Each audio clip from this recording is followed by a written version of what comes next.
দিনী ভাই ও বোনেরা, কিয়ামতের যে 10 আলামত ইতিমধ্যেই প্রকাশ পেয়েছে, আজ আমরা তা জানব।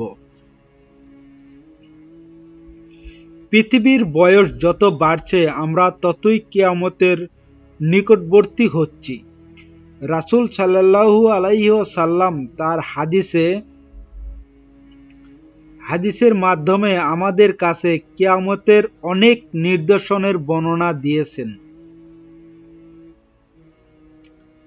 বেশ কিছু নিদর্শন ইতিমধ্যে বাস্তবায়িত হয়ে গেছে বলে অনেক আলেম উলামা বলেছেন। এর দ্বারা এটি প্রমাণিত হচ্ছে যে কিয়ামত অতি সন্নিকটে চলে এসেছে। দিন যত সামনের দিকে এগোচ্ছে, নবীজি সাল্লাল্লাহু আলাইহি ওয়াসাল্লাম বলে যাওয়া নির্দেশগুলো ততই বাস্তবে রূপ নিচ্ছে। এখানে তার বলে যাওয়া এমন 10টি নিদর্শন তুলে ধরা হলো। 1, আব্দুল্লাহ ইবনে আব্বাস রাদিয়াল্লাহু তাআলা আনহা হইতে বর্ণিত, রাসূল সাল্লাল্লাহু আলাইহি ওয়াসাল্লাম বলেছেন, আমার পরে পৃথিবীতে সর্বপ্রথম ইরাকে ফিতনা সৃষ্টি হবে। নবীজি সাল্লাল্লাহু আলাইহি ওয়াসাল্লামের ভবিষ্যৎবাণী আজ সত্যতে পরিণত হয়েছে।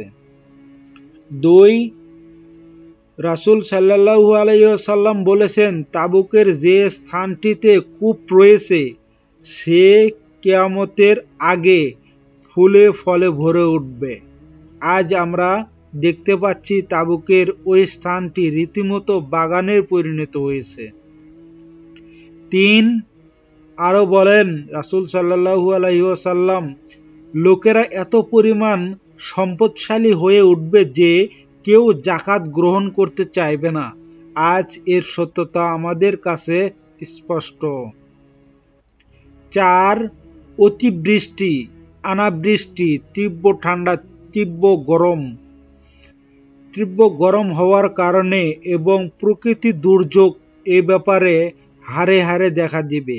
এতে করে মাঠঘাট ফসলবিহীন হয়ে পড়বে। আজ আমরা দেখতে পাচ্ছি প্রকৃতি দুর্যোগের কারণে ফসলের উৎপাদন কি পরিমাণ ক্ষতিগ্রস্ত হচ্ছে।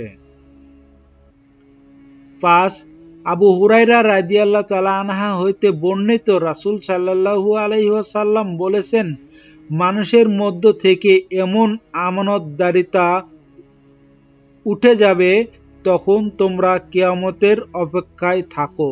এর অর্থ হলো সময়ের সঙ্গে সঙ্গে পৃথিবী থেকে আমানতদারিতা উঠে যাবে।